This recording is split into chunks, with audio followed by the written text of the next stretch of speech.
नमस्कार दोस्तों, स्वागत है आपका हमारे YouTube चैनल पर। एक बार फिर से आपके प्यार और आपके विश्वास के लिए गाइस तहे दिल से शुक्रिया। आज हम हाजिर हैं फिर से ही एक और इम्पॉर्टेंट टॉपिक लेके गाइस। आज हम लोग जो पढ़ने वाले हैं वो पढ़ने वाले हैं अपनी बुक जो हमने स्टार्ट की हुई है, contemporary education in India, BEd first year, MDU, CDLU, CRS, UK के कोई भी बच्चा जो बीएड फर्स्ट ईयर में पढ़ रहा है और उसको कंटेम्प्रेरी एजुकेशन एंड इंडिया में कोई टॉपिक समझ नहीं आता तो हमारी वीडियोस प्लीज़ देखा कीजिए। आज हम लोग जो स्टार्ट करने वाले हैं वो पेपर 2 है हमारा, और इसमें जो टॉपिक रहेगा वो मैंने यूनिट 2 में से लिया है। यूनिट 2 में से गाइज आपके इम्पॉर्टेंट टॉपिक्स मैं आपको बता दूं कि सबसे पहले तो इसमें जो ये स्टार्टिंग का है आपका पोर्शन जो आज मैं कराने जा रही हूँ, ये आपको हर पेपर में कोई भी क्वेश्चन आता है तो उसमें थोड़ा बहुत इसके बारे में बताना ही होगा, इंट्रो देनी ही होगी। ये आपके लिए इंपॉर्टेंट रहने वाला है।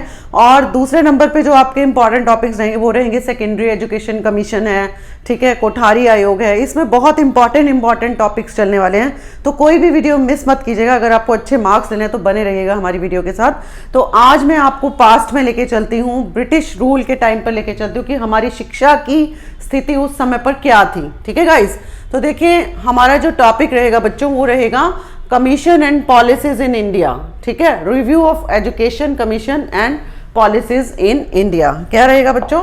हमारा जो टॉपिक है वो है review of education commission and policies in India. ये आपका पेपर 2 का सेकेंड यूनिट है, मोस्ट इंपॉर्टेंट यूनिट है। इसमें से क्वेश्चंस आते ही आते हैं।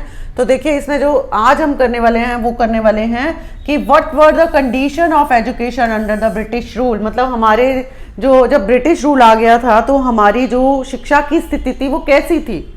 ठीक है, तो देखिए सबसे पहले हम चलते हैं 19th सेंचुरी में। At the starting of 19th century हमारे इंडिया के अंदर, in India there were lots of मदरसाज कहते थे और पाठशालाज कहते थे। आपने नाम सुना होगा, ठीक है, क्या कहते थे उसको? हिंदी में हम लिखें तो मदरसा बोला जाता था और पाठशालाएं बोला जाता था। एलिमेंट्री एजुकेशन के लिए ये होती थी। गुरुकुल का नाम आपने सुना होगा, है ना? ठीक है, तो इसीलिए पहले जो है ये होता था। उसके बाद क्या हुआ, जो हायर एजुकेशन होती थी, द हायर एजुकेशन, जो उच्चतर शिक्षा जो प्राप्त की जाती थी, वो was provided in centres like Kashi and other places like Takshashila. Takshashila एक बहुत पुराना इंस्टीट्यूट है। काशी विद्यापीठ और तक्षशिला तब होते थे, ठीक है, किसी को। और तब क्या है, संस्कृत में और साइंस के फील्ड में बच्चे आगे बढ़ते थे। और उस टाइम पर क्या होता था बच्चों, जो the education of girls was neglected. मतलब लड़कियों की जो शिक्षा होती थी, लड़कियों को अच्छा नहीं लगेगा कि उस टाइम पर बिल्कुल ही निग्लेक्ट किया जाता था गर्ल्स को। ठीक है, तो उस टाइम पर आपको पता होगा एक राजा राम मोहन राय हुआ करते थे। राजा राम मोहन राय ने बहुत सारे काम किए थे। विधवा विवाह उन्होंने प्रथा शुरू की थी। ठीक है, राजा राम मोहन राय ने कॉलेज जो है उस टाइम पर जो है फाउंडेड था उनकी तरफ से, एक उन्होंने जो है शुरू किया था कैलकाटा में 1816-17 में उन्होंने कॉलेज की शुरुआत की थी। ठीक है गाइज, कब की थी? 1816-17 में की थी। और फिर इस कॉलेज को जो है ना एब्जॉर्ब कर दिया गया था, किसमें मिला दिया गया था। एब्जॉर्ब मतलब कि उसको उसमें शामिल कर दिया गया था, किसमें? प्रेसिडेंसी कॉलेज में। ठीक है, इसका नाम था प्रेसिडेंसी कॉलेज। क्या नाम था बच्चों? प्रेसिडेंसी कॉलेज बोलते हैं, हिंदी में बोले तो इसको ऐसे लिखेंगे, प्रेसिडेंसी कॉलेज। 1855 में बना दिया गया, इसमें शामिल कर दिया गया। फिर इसी तरह से ही जो है बॉम्बे गवर्नमेंट ने जो है एक कॉलेज बनाया उस टाइम पर, हिंदू कॉलेज, पूना में 1821 में स्थापित किया था। फिर उसके बाद क्या हुआ बच्चों, अब आपके क्वेश्चन उठता है लॉर्ड मैकॉले। आप अपनी बुक खोलेंगे, उसमें यूनिट 2 देखेंगे तो उसमें सबसे पहले ही यही क्वेश्चन देखेंगे कि Lord Macaulay, Adams report, Wood's dispatch, ये सब क्या है, ये सब मैं आपको बताने वाली हूँ। इसको ध्यान से देखिए। लॉर्ड मैकॉले कौन था? 1835 में लॉर्ड मैकॉले जी जो है हमारे इंडिया के अंदर आए थे। जब ब्रिटिश रूल उन्होंने शुरू कर दिया तो वो जो सपोर्टर थे वो किसके थे? इंग्लिश एजुकेशन के। वो किसके सपोर्टर थे? उन्होंने लॉ में डिग्री किया हुआ था और वो जो है इंग्लिश एजुकेशन के सपोर्टर थे। ठीक है, किसके सपोर्टर थे? इंग्लिश एजुकेशन के, जो हम लोग आज ग्लोबल लैंग्वेज है इंग्लिश, तो उस टाइम पर भी थी। तो अकॉर्डिंग टू मैकॉले वो क्या कहते थे? मैकॉले का मानना था क्या था कि he wants a class of person Indian in the blood and colour.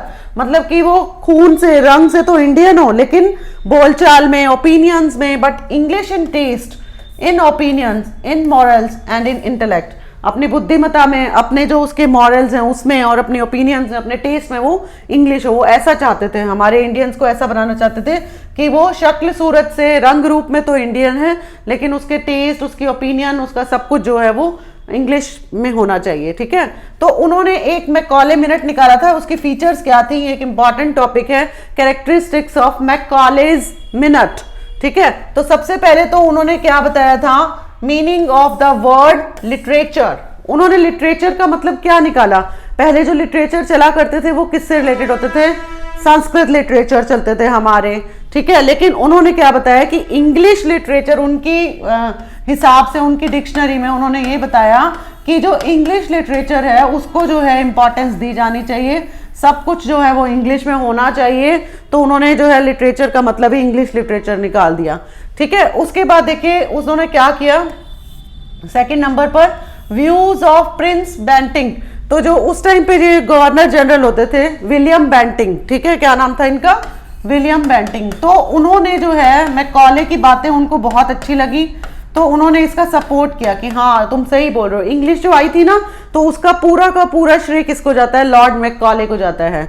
हमारे देश के अंदर, इंडिया जब ब्रिटिश रूल के अंडर था, तो लॉर्ड मैकॉले ने जो है बहुत ज़्यादा सपोर्ट किया था इंग्लिश को। He was the supporter of English language.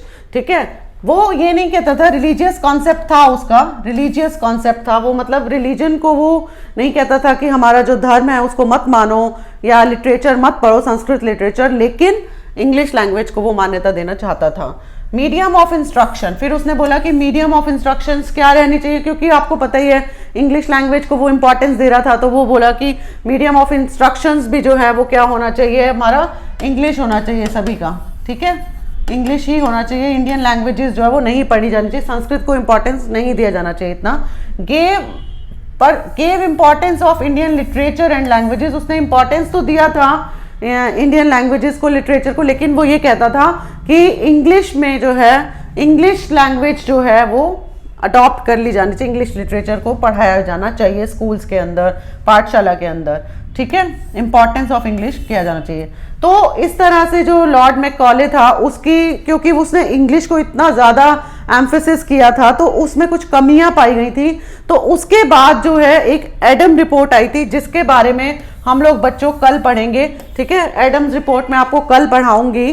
तो इस तरह से आज हमने जो पढ़ा है वो ये टॉपिक किया है, क्या किया बच्चों, इसको रिवाइज कर लेते हैं शॉर्ट में, कि सबसे पहले ब्रिटिश रूल में जो इंग्लिश की इंपॉर्टेंस किसने दी थी, लॉर्ड मैकॉले ने दी थी।